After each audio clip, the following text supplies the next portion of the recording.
Hey, everyone. We're back. Good? Yeah. You want talking? What's up? Hey. All right. Yo, another week, another hip hop podcast. As always, it's your boy Mayron. I'm joined by the illustrious, the wonderful, the little busy right now. Hi. Me? Is that me? Yeah, that's you. Oh. Cause you look Yeah, pretty busy. Booked and busy. Hey, guys. It's Killer Kung Fu Wolf Bitch, the kombucha connoisseur. You know, She brought kombucha today. I did. It's pretty good. Shout out to this new brand. I've actually never tried it before. It's called Bucha. The flavor is guava mango. It actually hits. Let everybody in the studio try it. And that is the first time I've ever had kombucha. It was pretty good. Really? Yeah. Oh, wow. Yeah. Well, welcome. What? So, yeah, the kombucha connoisseur in the building. We again have another special guest, but at this point, she's not even a guest. She's a resident veteran of the show. What's up, Lex? Happy to have you back. Hey there, what's up? It's been a while. Man, what have you been up to? Just music and buying houses, you know? Something like that. So Mazel. yeah, That's a about to special drop a flex. visual today. By the time you guys hear this, check it out. What's it called? Where can they find it? Playmaker, YouTube, Instagram, Twitter, you know, all the greats. Look for it. Yes. Playmaker, Havana Soul. Havana Soul. Produced partially here, the video. Facts. Shout out to the Trap visual Factory. was done Shout out to Tay, here at the Trap Factory. Amazing work, amazing stuff. Good You shit, know. people. as always. But You want to talk about your projects and shit first that you have coming or no? I'm about to drop a 4-track EP, Rims. I don't want to talk about it that much though. Okay. Yeah, I've just been experimenting the last 2 years, and from that, a couple different bodies of work have come out, and they're all very different. very. So this is the first one, and it's just like really fun, and it's just kind of like cool summer music. But yeah, Yeah, you probably didn't hear it here first because the time this episode comes out, it might already be out, but we'll see. You heard the exclusive drop. Here first. I'm mad that you do it because that's exactly what I do. I do it all the time. Turn I do up. sound effects all the time. Yeah, I'm the sound machine. Tell us why we're here, Mayron. So, this week, we were listening to a lot of music, and I think the idea was brought up, like, we are sort of getting lost in the sauce this year, like, with just all the music that's come out. So we want to take a second, breathe, and talk about a lot of the albums that have come out thus far this year. What's today's date? August 4th. So if this comes out and, like, 5 albums have come out afterwards, if we didn't talk about them, now you know why. Yeah. This was August 4th. But we wanted to take a second and talk about, I guess, like, the hundreds of albums that have come out this year that really we, like, fucked with and listened to. This week, I think we want to talk about shit that we had listened to, like, pretty repetitively, like, not just stuff we heard once and can't talk about. Yeah. There's so many good places to start, and I honestly don't know where. I think if we were to go in chronological order, we could, but I think I want to start at Igor because like, there's so much to unpack with that album. Yes. What did y'all think of, like, Tyler's latest effort? Well, I'm glad you definitely brought it up because it's out of the albums to be released this year. It's definitely one of my favorite. I definitely think it's one of Tyler's best albums. I know there's been some criticism about it that some people have liked, you know, Flower Boy better, which happens a lot when people comparing old projects to other artists new. But even some people whose opinion I like truly value in music, I think you said that, Mayron. I'll get into that in a second. I disagree, honestly. I feel like I understand the sidestep, and to me, that sidestep is a progression, especially with the visuals that he accompanied with it. This whole, like, character that he embodied and all of his performances and stuff like that, all of his dance moves and stuff like that.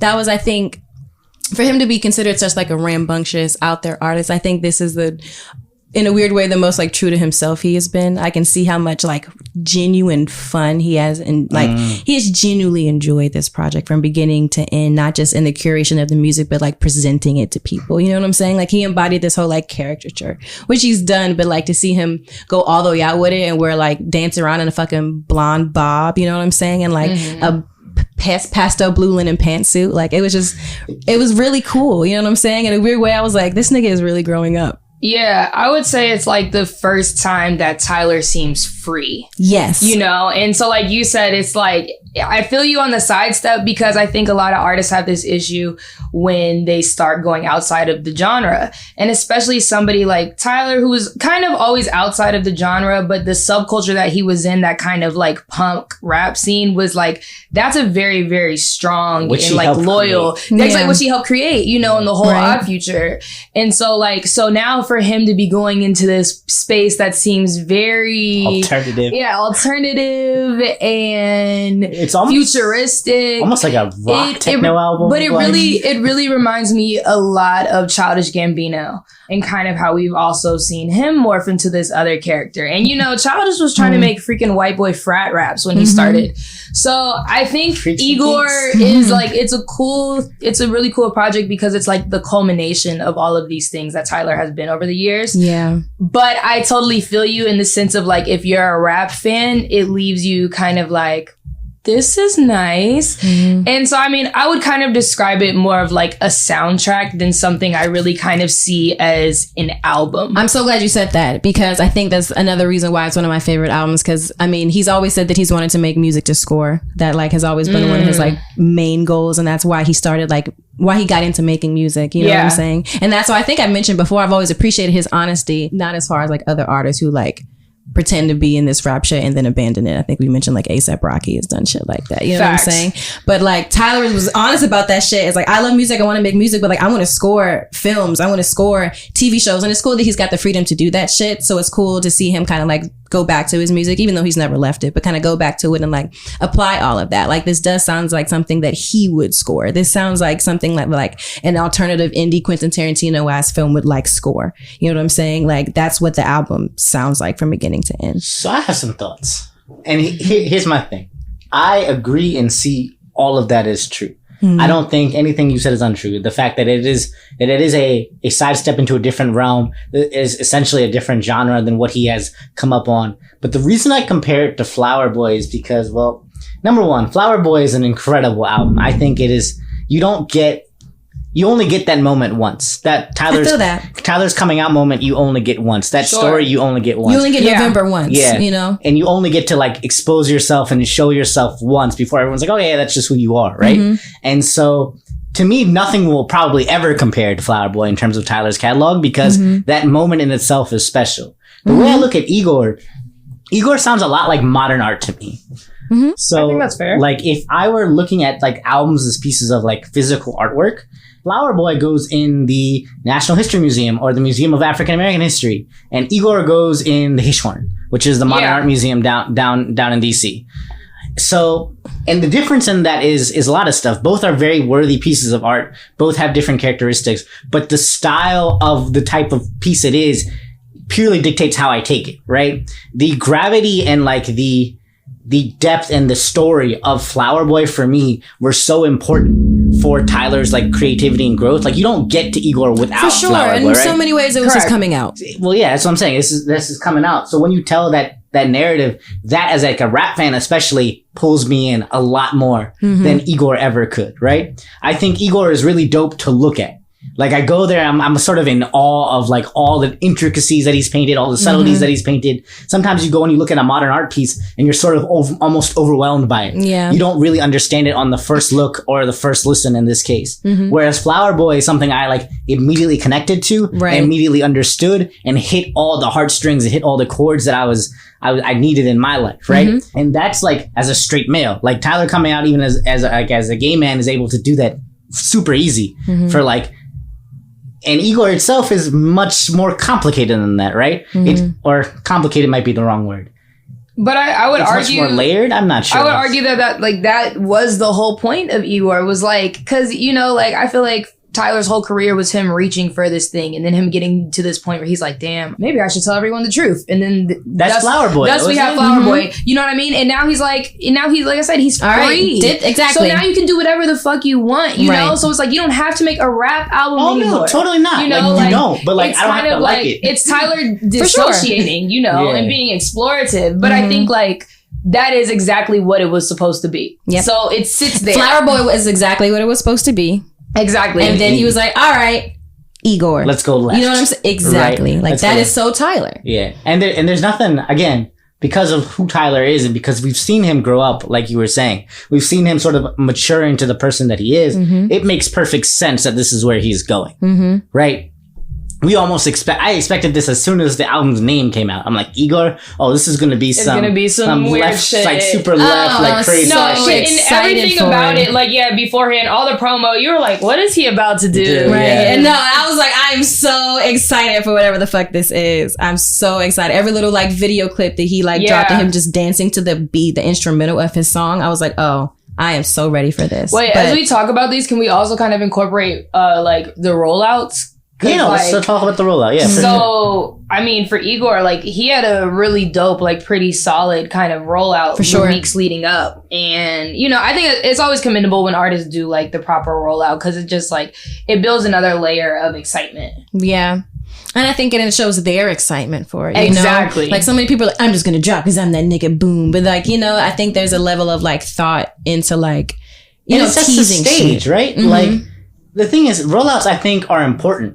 They are. Because, like, without them, we don't have context for where you're coming from with the music. Or how to consume it, right? Yeah. And especially in 2019, where there's so much music, if you don't contextualize your music, there's almost no point in listening to it because then it's just noise. Because at least, and yeah, you have to have at least a goal as far as like your output. Because if you just kind of toss it in the air, whatever community you might want to like gravitate towards it might not, because they might not be looking for it. They might not know to look for it. And some people will say, well, no, the art should speak for itself. I'm like, that's fine, but there's a lot of art. Right. And like picking and choosing that art is hard. And just because you were known for making good art in the past doesn't mean, like, you know, there's some artists that have solid discographies, but there still is a level of anticipation that's not there for certain artists. Rather, it was like, you know, a Jay-Z can do stuff like that. A Beyonce can do stuff like that. Very few people have the cachet. And like, and many of those artists are like pop stars. Yeah. And, you know, and as so many of these rap artists cross over to like pop stardom, I feel like that's something they feel like they need to adapt, and they do it very prematurely. I'm not saying that they can't get there, but they feel like they do it very, very prematurely. Most hip hop artists do. And I wanted to talk a little bit about the actual music on this album, because the music is beautiful, right? Like I was saying, Igor. On Igor itself. Yes, for sure. Like I had a couple tracks that I still play, even though, and again, it's not that I dislike this album, I just like Flower Boy better. You're allowed to like two things at once. Yeah, for sure. So like, for example, A Boy Is a Gun, and I Don't Love You Anymore, and Are We Still Friends are my 3 top tracks off this album, right? The Boy Is a Gun is just something you can play over and over and over again, in my opinion. It's one of the few songs, for me at least, that I can go back to and replay it and be happy with it. I'm just like, oh, I understand this. I understand a lot of the layers going on with it. Like, it's easy to listen to. That shit to me was amazing.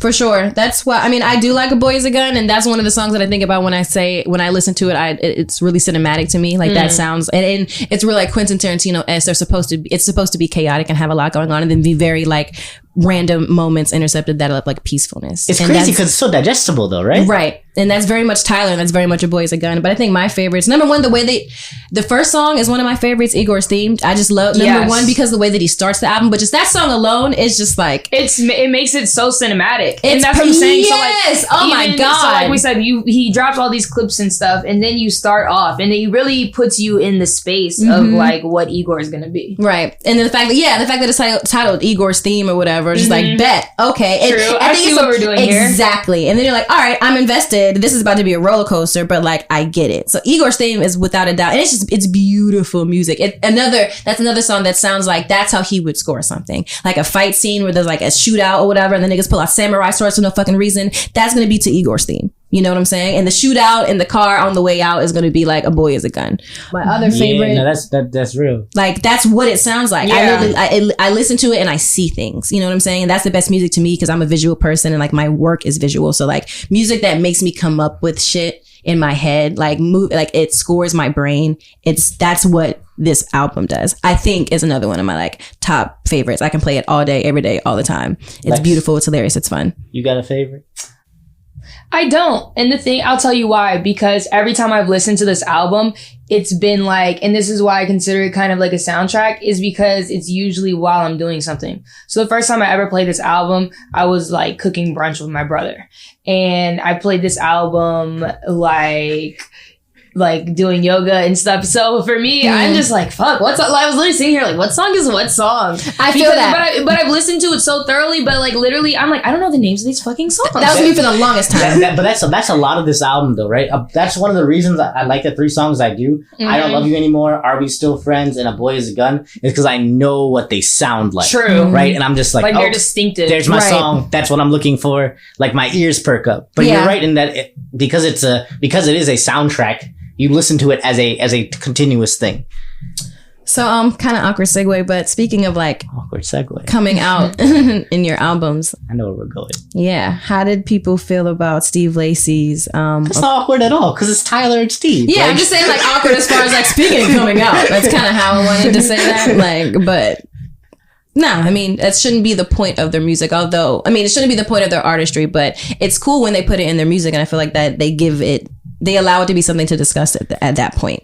So, and a lot of Apollo 21 was him being very open with his sexuality. Not even in it coming out, because I feel like a lot of people that know Steve Lacy know that he's like he's open about his he's been open about his bisexuality. But seeing him or listening to him in an album talk about men and women, he does change back and forth, but almost like certain songs exclusively like men. So Bria's talking about, like she said, Steve Lacy's Apollo 21, Apollo XXXI. And this album is not a rap album, for sure. Do we expect it to be? I was about to say, Steve doesn't even really make rap. 100% true, but I'm pointing it out because it's important to understand we're going from Tyler, who's like a movie, to like Steve Lacy, who made essentially a soft rock album. Yeah. Right? Yeah. Like and there's nothing wrong with that, because I think this is one of my favorite albums of the year, to be honest. Yes. Because it shows, and we always talk about how like the internet is like the coming out party for a bunch of talented musicians together. And Bria's mentioned multiple times how Steve Lacy could be the most talented out of all of them, and is slowly coming into that. This thing was easy to listen to, but it's like a really good book, if that makes sense. Like it's easy to read. You can read through the whole book in like a sitting. But like, I like that. I would revisit that again. Yeah, though. But every chapter you're kind of happy, and you're like, I can come back to this chapter if I want to. Right. So a lot of like dope quotables. Like Steve Lacy did a really good job. That's how I would describe this album, at least. Yeah, for sure. Only If is the first song, and also one of my favorite songs. Oh, I really love all like the interludes and outerludes that he attached to a lot of these songs that aren't like on the track list. You just gotta listen to the song all the way through. There's like a 10-second pause and then another song starts. I think that's Like Me. I love the end of Like Me. That's kind of the only reason why I listen to Like Me. Not saying that I don't like it, but I love that pause, and I love like the new, and I love that song all the time, and sometimes only listen to that part because it just reminds me of like a Steven Universe soundtrack. That's like what I think of. It's like really just light and happy and bubbly. It's beautiful. But I really appreciate this album because one of my favorite songs of the year is on this album, which is Lay Me Down. I love that song. That's what I was gonna say. That's my favorite track off this. Beautiful song from beginning to end. What about you, Lex? What are your faves? How did you feel about the album in general? I like it. I mean, Steve Lacy is just like, he's groovy. I mean, the internet in general, that's kind of like the space they put you in. So, I mean, I like his music, and for one, like, because he plays strings. So, like, that being kind of like the backbone of his music puts it already in this category where it's like super melody driven. So I just love that about his work in general. But yeah, I would say Lay Me Down. I also like Playground a lot, and I feel like I don't think I have a third favorite now. My last but this is also something I haven't listened to in a little while. Why? Just out of rotation? Yeah, and the thing is, like, my rotations will be very small these days. So I'll be, like, hyper concentrated on 3 albums for, like, 3 weeks. And then I'll, like, so, like, it'll be in those, like, random steps where I'm like, oh, let me go back and listen to this. So, like, this week I'm probably going to go back and re-listen to this. But so because the way I listen to music right now is, like, so hyper concentrated, like, how we're talking about all of these albums that came out. And, like, I don't know, there's certain things that I haven't revisited a lot, even if I enjoyed them. Yeah. And I realized that going through like kind of the list, of albums that have come out so far in 2019, was like, damn, I love that, but I haven't listened to that in a while. That's why I have to kind of pull up the track list for everything. But the last thing I was going to say about Steve Lacy's album, another reason why I feel like I champion for Steve Lacy so hard and why I love him so hard, and what I appreciate so much about this album is the very last song of it, Outro Freestyle / Forever. That's what I was going to get into. Yeah. Love outro freestyle / because I feel like that's so like his old, where he came into music. That's where Steve Lacy came from. Yeah. Right. Off future type, internet type, or whatever. Yeah. But then like Forever was like, this is my growth though, but also like, this is how talented I am to be able to like have worked with these other artists. And like, and I remember mentioning like, what I like so much about Steve Lacy and all the bodies of work that he's put out is at the same very time, he's usually producing somebody else's body of work that I like equally as much, like Raven Lenae, and hearing certain features on songs and stuff like that. And that was this again. I love Solange album. One of my favorite songs from Solange album is the Forever beat that he gave to her. So that was a really like another coming to Jesus moment. Like, nope, this nigga is as talented as I thought he was.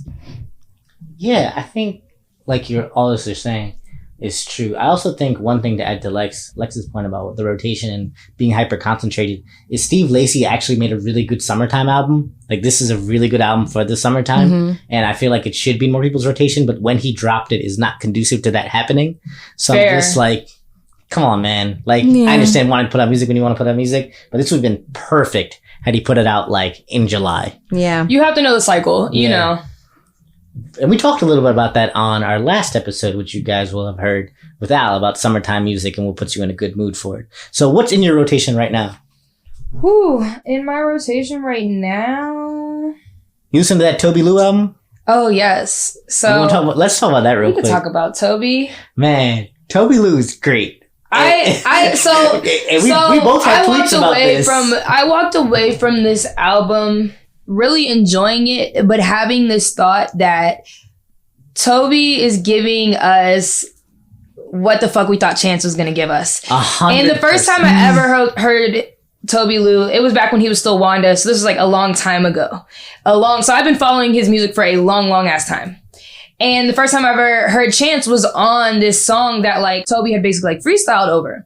You know, so like they've been like in their own bags. They've been on the same trajectory, but obviously Chance is like way more well known. But it was kind of interesting listening to Live on Ice and listening to Toby and being like, damn, but like high key, you're the better artist at this point. Like almost very thoroughly, because I would say the thing about Toby was like he's consistent. In a way that Chance has been lacking for a very long time. They are so different at this point in their careers that I don't even think they're comparable. I think they were comparable years ago, right? Oh, yeah. I don't think like they're even in the same stratosphere anymore in terms of who they are as artists and what they've gone through when it comes to their art. I think Toby is consistent. So I've also been following Toby Lou, I think, for at least 3-4 years now. He came out to Hopkins almost a year ago right now, and we saw him live. He did a great job live. He's one of the few artists who I've seen live who's earned fans, right? True. There's not one of the beautiful skills of really good artists and performers is they can come out to a crowd that doesn't know them. He was opening up for Amine, and you know everyone's there to see Amine and stuff. So it's a young East African crowd. Of course. It is what it is. And I have never seen someone win as many fans, people who walked away from that being like, who's that Toby Lou guy? I'm going to go look him up. I'm going to go look him up, right? And so he's always been like the master of whimsy, right? From day one, the way he's presented his artwork, his visuals, even his look itself, with his puffballs in his hair. Like, he's always been the master of whimsical music, right? And Chance definitely gave us whimsy back in the day. Like, you know, Acid Rap is a whimsical album too, right? But Toby Lou and Chance, I think, diverted around Coloring Book, right? Like that. I would agree with that. That's when Chance sort of crossed over. I don't think you can compare them, but I do agree with you that a cross of Toby and YB and Cordae is what we wanted from Chance from this album. Yes, exactly. That's what I'm saying. So basically, I'm listening to all these other young artists, you know, and then like I'm getting to Chance and I'm underwhelmed. But like somebody like Toby Lou, who like I said, they're about the same age. They're both from Chicago. And I'm like, damn, he's way underplayed. Yet here we have Chance, not marketed well, and he's not, because I don't know. There wasn't even a fucking rollout for this album. I saw it like he signed to Empire actually. Yeah, I saw them. I saw this album. I was like, oh shit, he released an album. It's 22 tracks of really fucking great music. No, I stumbled across it on Apple Music. Like I was literally just going through the new albums, and I was like, oh shit, I didn't even know this was coming out. So I agree, the marketing is terrible. I don't know what's going on over there. He's a great artist, but he's a really great artist. This album in itself, like I've listened to it like almost twice since it came out. It only came out like the other night. Friday. Yeah. And that tells you how good it is. I'm willing to listen to 22 tracks twice, right? That's how good this shit is. Cause it puts you in a place where if you imagine like blowing bubbles, like really large like bubbles, right, outside on a sunny day, and just like chilling with your friends while you're like smoking and drinking, that is what this album is. Yes, exactly. Like, it's a vibe. Yeah, completely. Like a lot of people say it's a vibe is like shorthand for some shit, but it's a vibe is enough for this album. But we're gonna talk about Chance now because we're here, right? Like we're here. I am so upset. Wait, one more thing. Back to Toby. Yeah, I really appreciate him having Rocky Fresh. Yeah, that was just a cool feature because I haven't heard anything from Rocky Fresh in a minute. So I was like, oh. And also, sometimes I ignore you too. I'm really fucking with that song, Super Heavy. Oh yeah, we gotta do picks, right? I was sad last night. I'm okay now. That's an amazing song. And then obviously you already put up Deserve It, Rocky Fresh. But I really like Looped Up. So the thing about Toby Lou's album is like you can listen to it kind of like not like Igor, but in the same sense where you don't have to know what song it is. Yeah, right? you just play it through. You'll be doing shit, and you'll be like, okay, it's a vibe, and you won't feel the need to. You don't feel the need to like be like, okay, let me find something else to listen to now. And you won't feel the need to skip, right? Yeah, that's another mark of a really good album. I think is you won't really feel the need to skip at all. Yeah. On the other hand, Coloring Book. Not Coloring Book. The Big Day. The Big Day. Fucking The Big Day. I skipped almost this entire album. Chill. There's like 4 songs. Listen, I'm a Chance cultist. He is. I am someone. I've seen Chance the Rapper. Shout out to Snappy. Yeah, didn't you have a 3 hat? No. I have a sweater. Oh, you the sweater. I have the sweater from like his like limited run. It was actually pretty cheap. That was back when he was affordable. Shout out to Snappy, you got me that for my birthday. But like I've seen him 4 times. I've seen him Fillmore. I've seen him get bigger every single time he's come, right? So I've seen him go to the Fillmore. I've seen him go to George Mason. I've seen him like there's so many times where every time you see Chance, you see more and more people like this guy. And that's always dope, like to be following an artist like that and watch them like progress through the venues and watch their fan base grow. And then his ass gives us this. Well, about that. Listen, you can make an album about marriage and actually try. Can you? But I think like, so before we even get into the album, I think there's a very baseline question of like, in general, the hip hop community, can you really fucking make a album about marriage? I would kind of argue. Beyonce and Jay-Z both made albums about marriage. And nobody fucking listened to it. I love them. I'm a Jay cultist. I told Bria the other day, Jay would be the only person I think I would ever be starstruck for in my entire life. I could meet anybody else and I'd be like, what's up? Maybe Obama. Jay and Obama are the only people I think I would ever freeze up for. What a list. And nobody listened to that the Carter's album. That's fair. We're not gonna lie. Cultists We're not gonna lie about album, this. And that was enough for it to get somewhere. But that's the thing, though. Even the cultists at least like it. Chance's cultists don't like this album. Yes. Right. Speaking as a member. Yes. Like, we do not fuck with this. No, same. I'm somebody like 10 Day is one of my favorite projects ever. So like I also agree. I've been listening to Chance for a long time, and this is bullshit. Let's just say niggas were underwhelmed. Upset. I'm still upset. Yeah, niggas are mad. They're allowed to be, so I keep my mouth shut. I just feel like Chance doesn't even want to make music anymore, and I wish he would stop, is my thing at this point. The thing is, I understand when you're making millions of dollars to be in commercials with the Backstreet Boys and Doritos. Yeah, fucking Doritos commercials. Like, I understand. Like, there's absolutely no need to do it, right? But then don't do it. Don't do it then. Like, because this is the thing. Something. If you're an artist, like Chance definitely is an artist, you know, he's always going to make music because that's just part of him. But like, if you know that you are just putting out shit just to put out shit. Don't be Kanye, bro. Stop. Exactly. Don't do the Kanye grab and be like, oh, it's been 2 years. Let me just drop. No, nigga, keep it to yourself. Or just like, there's like 5 tracks I like on this album, which is, you know, not a great batting rate. That's like less than half the album. And I'm gonna re-release like the tracks that I like put together. Cause the thing is, I actually really like the skits on this album. There are some skits on this album where he talks about marriage in an honest way. He talks about the pressures of marriage. There's a skit where he talks about the pressure from family, essentially, and that pressure being like, hey, now that you have this, when you're gonna do this, and when you're gonna do this, and when you're gonna do this. And I'm like, oh, there's something here. He also had this feature on YBN Corday's album on that Problem song or whatever. And off the Lost Boy, and that was a good feature. That was I thought that was better than the majority of his album, though, was my problem. That's the problem, right? We know he still has it. Exactly. And that's what I'm saying. And that's why I said it feels that he was lazy, because for one, this project is 22 songs long, which is, I think, the longest Chance project we've ever gotten. And it's the most like, damn, if you just would have cut half of these songs off, this would have been so much more enjoyable. And so like, I don't like, then that's what I'm saying. Like, it doesn't feel like the level of care is there in the way that it was in his previous projects. And every time he had a feature, he didn't rap. He did. Like it's like he's like, oh, this person has a feature. They're about to rap their ass off. Let me just hum in the background. Yeah, occasionally, right? Occasionally I'll hum in the background.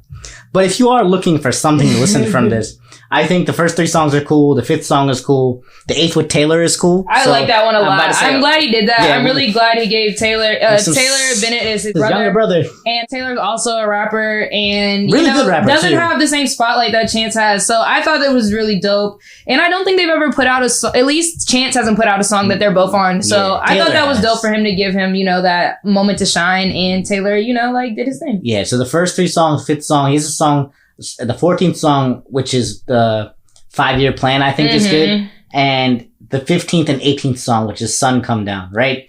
And so again, there are these flashes of like, oh wow, this is really good. And even if he had just released those 7 songs with the skits, people would have been like, all right, this is cool. That's what I'm saying. It could have been like up to like 12, 13 songs and it would have been cool.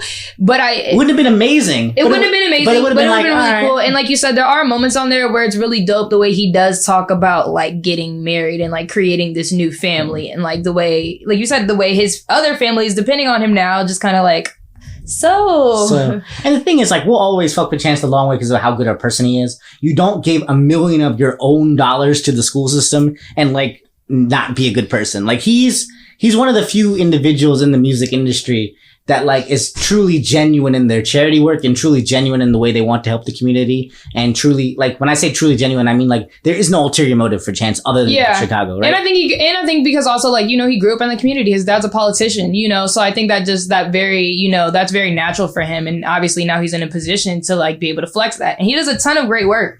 Like I fuck with Chance. This album was just very like, you could have kept it. You know what's wild is he still thinks this is his debut album after he had a whole festival for Coloring Book. He had Coloring Book Day. That's what I'm saying. How do you have a festival for like another project and not call it an album? You cannot like. You gotta how do you have 4 projects and they're all your debuts? Well, we'll exclude Coloring. I mean, we'll exclude 10 Day. But like, are we excluding the surf shit as well? Are we excluding all like the Jeremiah? That's true because he has EPs. He has EPs with all these other people that we don't even count.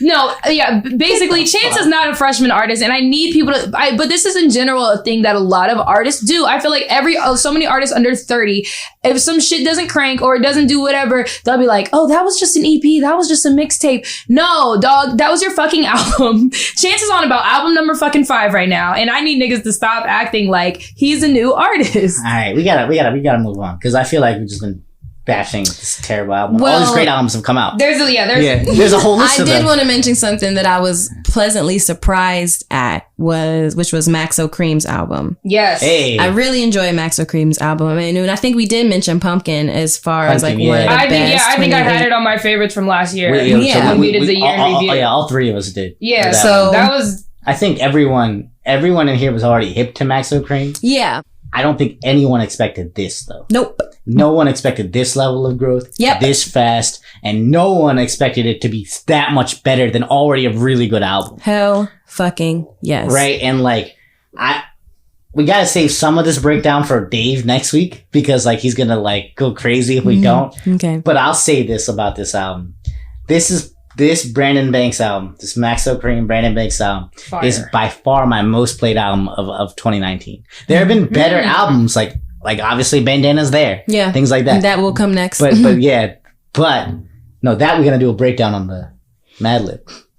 We'll talk about it both. We'll talk about both. Okay. But the thing is, as far as listenability and as far as just like putting shit on like in the car for no reason whatsoever, straight to Brandon Banks. Right. But still having so much, I'm not saying that music lacks, this kind of music lacks this, but at the same time, this music has so much depth.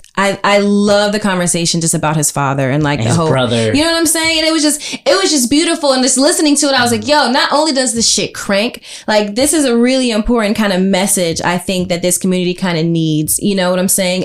Specifically for this, like forgiving fathers for just being fuckboys, but just generally, I feel like the Black community struggles from having family members that, you know, thanking fathers for doing what they can. exactly. Yeah, you know what I'm right? saying? Like accepting anyone in our family that has raised us, any guardians for their faults, but then still thanking them like, you still kept me alive at the end of the day. And that's why I appreciate you. I am so much of you, which is why I have to accept our relationship and forgive you for the shit that you did, but also give gratitude. You know what I'm saying? You gave me life. And so much of this is just so family oriented. It's Yes. about his aunt and his cousin. Exactly. Everybody. Just like the brother stuff. And it's like, everything is so masterfully placed. Yes. Like the skits It's a are story. so well placed. Yes. Like this is the epitome of a storytelling Yep. album, right? Yes. I don't know, man. What are your favorites from this thing? Because like, I have so many. there's And so many. what I love so much is like Grandma was one of my favorite songs on Pumpkin. Yeah, we talked about it last year. One of my favorites. And I was Yeah. like, oh, okay, so he kept that family shit and just expanded Yeah. on I it. was Like, like say, I this like nigga- the way that it continued the story from Pumpkin. Like, and Because he he did- talked about his dad, and even his dad was on skits on that Yeah, album. mhm. So like, yeah, like kind of seeing him go deeper into He that. literally did what I wanted without me asking for it out loud. Yes. You know what I mean? It's Yeah. like, oh, I really like Grandma, but I was just like, oh, you know, like subconsciously, I was like, oh, I really hope he like goes into this more, and he fucking did, and I feel like that's why I appreciate this so much. But favorite songs, I mean, basically There's so after many. the Travis Scott song, because I am getting fundamentally consistently disappointed in Travis Scott's features. I told you weeks ago. But he just hops on stuff and he's just not- like sings in the background. Like I don't like that. Like, shut I'm up. I literally, when I hear him Yeah. now, I'm just I'm like, shut tired up. of him getting like I need there needs to be a different element to his features because like now Yeah. every time he does a feature it always sounds the fucking Because on same. Yeah. features, he's not that good. Right. He Just doesn't stop put doing any the effort. auto-tune hum and Weird. thinking that's It enough Doesn't put now. any- That's the only song on this album I don't like. I feel that. That's the only one. I feel that. So yeah, I like the way it starts. I do like Meet Again, but basically after the relays is like when it just Just go on. yeah. You can Because just like listen to the I whole thing. love 8 Figures. I don't know why. Yes. I love 8 Figures. I love the Megan Thee Stallion song. And again, she's somebody that has been killing features, but I love how different she kind of approaches her features, and She I'm starting to adapts to see the song. Yeah, and I think she did it really well with this Maxo song. So I think that's a good like progression. I love Drizzy Draco. I love the song with Schoolboy Q. And it was funny because I've gotten in this habit of just like when I download an album, I just play it and I don't look at the track list or I don't look at the features. 100%. That's what I So always I do. literally played this song like, oh my God, Schoolboy would kill this. And you And can like ask me because I was on the phone with her while I was like getting ready, I think to come to the studio. And I was like, oh, Schoolboy would kill this. Mhm. And then literally, I hear him. I was like, yo! And I like screamed in my house. And my sister came and I was like, what? I was like, I'm just really happy right now. So I love the Schoolboy song. I think that is a very good feature, very well placed. I like the A$AP Ferg song. I like, whole album. yeah. I From mean- 8 Figures down, Yeah, I think it's all good. I think Gary Ashford Bastard is like Mm. both like a hilarious name for a song and like a great song. I think Brothers is one of my more favorite songs Yeah. on this, but it starts off so strong, right? Until you Mhm. get to Relays too. Like Meet Again, Bissonette, and Change are like a 3-song course that you can put Yep. against anyone, right? Yeah, Because all for three sure. have the great like rising energy. Yep. And all three are great for just like, all right, cool. This is an album. I'm listening to it. Immediately I'm in it. Yep. Yeah, I What you would got? say I really like Change. Sold Out Shows is one of my favorite songs for a long minute. So him hopping on that beat and kind of flipping it. So I thought Change is really tight. 8 Figures, that's definitely a favorite. Same with 3 a.m. and like same shit. I was just in my car and I was listening to it and then I was like, oh. And then because I had to look because I was like, wait, is this Schoolboy? Because I was like, but same shit. This was another feature where I felt like, damn, your feature was better than your album, bruh. It was good. And then, talked about that already. and then I'll Yeah. say Pray to the Dope. I really like that one too. But the whole album's solid as fuck. Yeah. And his features were just perfectly placed. Yep. Yeah. And the beat selection was amazing. It Yep. was like on some Rick Ross beat selection shit. This was easily one of my favorite projects this year. There are very few albums with this like same energy. Facts. Mhm. I don't know if y'all listened to Denzel Curry's Zoo, but like if you haven't, and maybe no one else has, Zoo is an album that has the same sort of energy, and is Denzel Curry actually much like Maxo Cream. The same way Denzel Curry released Taboo last year and people were pretty Yeah. happy with it, it's the same sort of jump. I have never seen like an artist, especially as deep into his career as Denzel Curry is, right? Because Denzel Curry has had projects. He's had Yes. projects on projects, right? That he's released. This Zoo album, that jump is amazing. And it's the same exact energy that Maxo Cream has. And it's the same exact intensity. And like, if you're looking for like some shit to like play on your way back home today, especially because it's sunny outside and it's hot, like start with Denzel Curry's Zoo. I'm probably going to say, in terms of like which songs to listen to, first of all, it's the same idea where it's like, damn, you can listen to every single song and this is amazing. I said Ricky's one of my songs of the year because of just like, so Ricky's a single off Denzel Curry's Zoo because of like the energy. But like, if you go from Zoo all the way to, which is the first song, all the way down to Automatic, which is the fourth song, I will put that like 4-song rotation against anyone else this year. That's how like much good energy it has.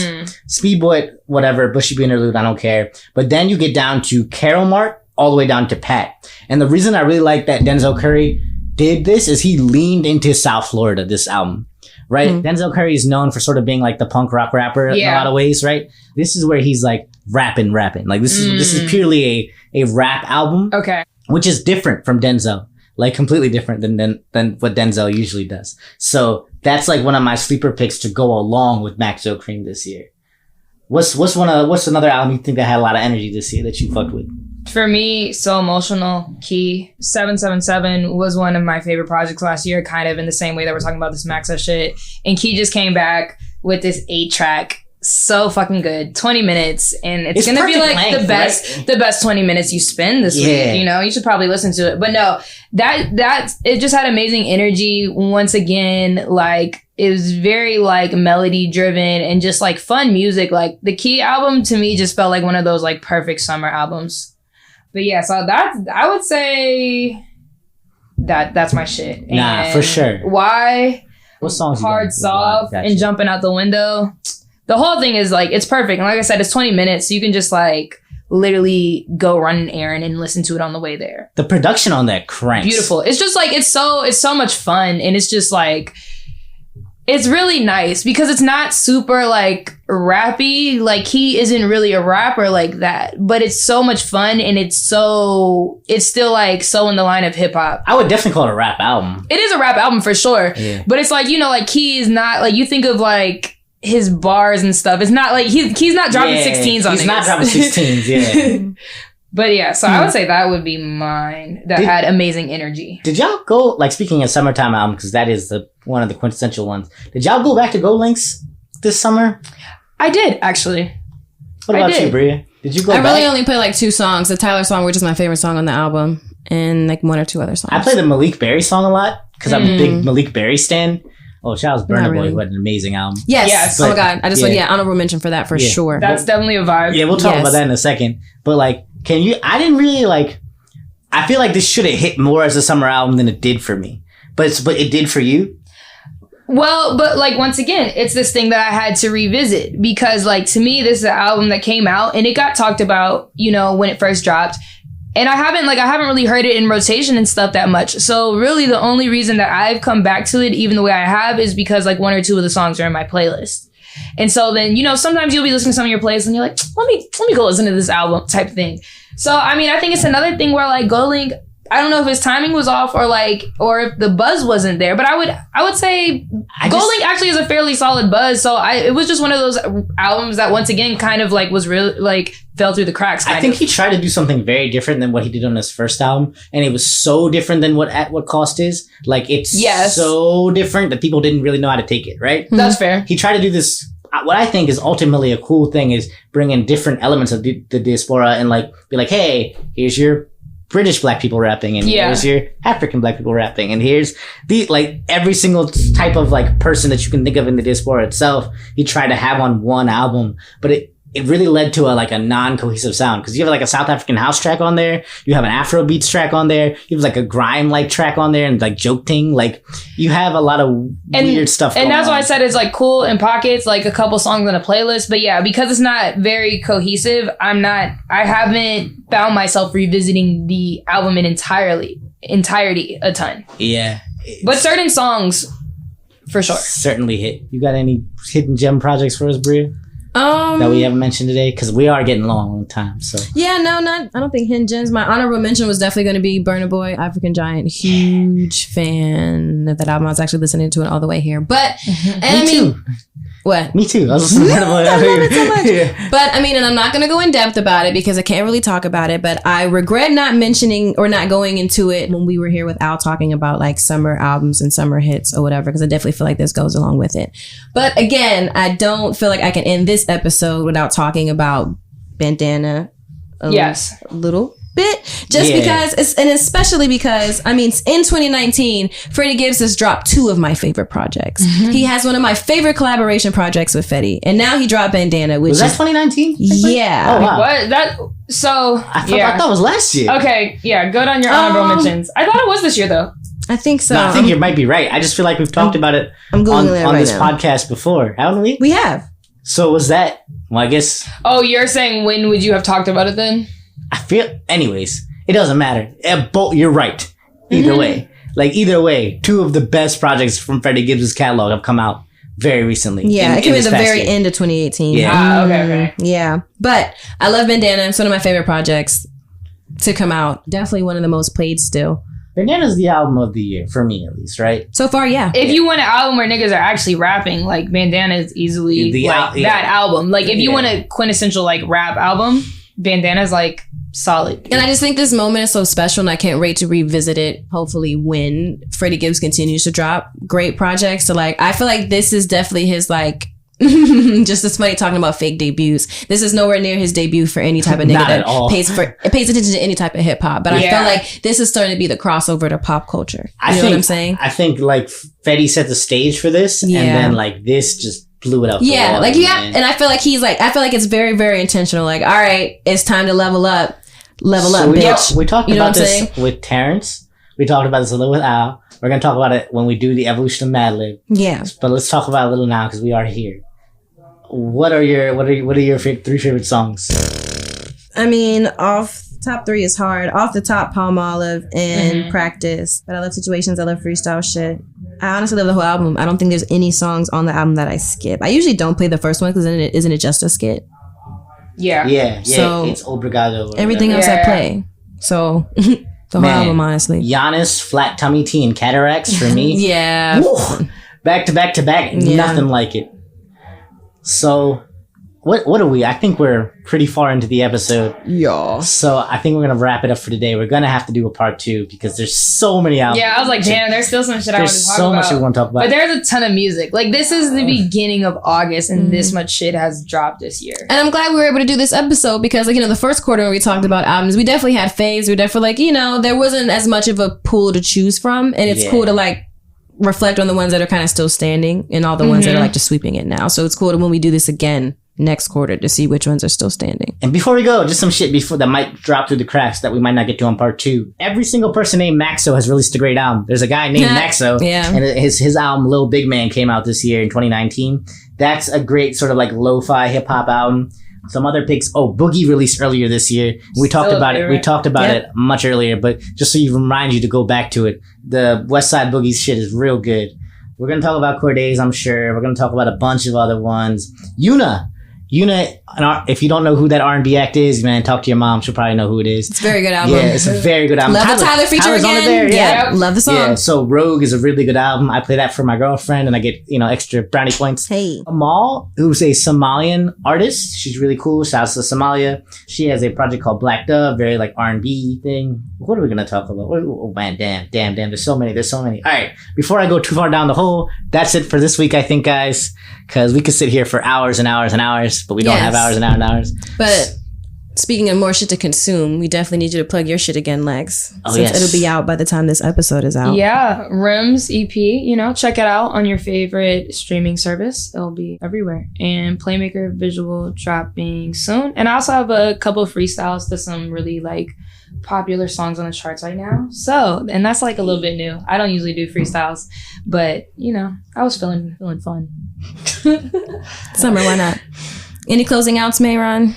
Thank you guys for listening. Again, there's going to be a part 2, so don't scream hey, you didn't talk about this, you didn't talk about this. We know.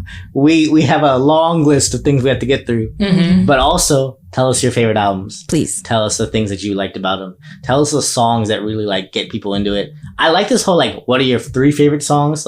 because then it lets me pick and choose what It gives people a starting point. Yeah, as opposed to just like, you should just listen to this, and it happens to be the single, and you're like, all right, cool. But if I have a reason to go to a B-side, I'm more likely to listen to an album. So give us your favorite B-sides from whatever album you're listening to as well. Thanks, guys. See you next week. Wait, when does it come back in? Hey, guys. Bria, the curator here. Thank you for listening. Just wanted to let you guys know that we're officially on Apple, the whole podcasting thing. So click that button, follow, subscribe. We're also on SoundCloud and Spotify. So follow us on all the things. It'll be worth it. Thanks.